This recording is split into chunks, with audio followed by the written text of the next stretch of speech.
Қайырлы күн. Бүгін біз сіздермен картошка пирожныйын жасайтын боламыз. Өте оңай және де үйдегі бар заттардан жасалынады. Ең алдымен кез келген ванильді печеньемізді және де грек жаңғағымызды блендермен өткізіп, ұсақтап осылай дайындап аламыз. Масса осылай шығуы тиіс.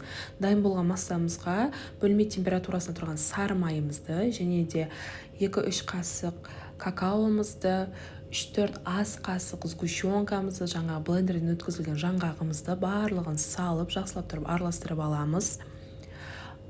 Мен барлығын, керекті заттардың барлығын описанияға жазылып қалдырамын.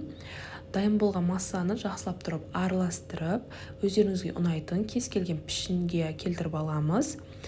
Дайын болған соң холодильникке жарты сағатқа қойып қоямыз, бір-біріне қатып сіңуі үшін. Мен шоколадпен бетін әсемдедім, сіздердің өз қалауларыңыз. Сіздермен болған Динара, ас болсын.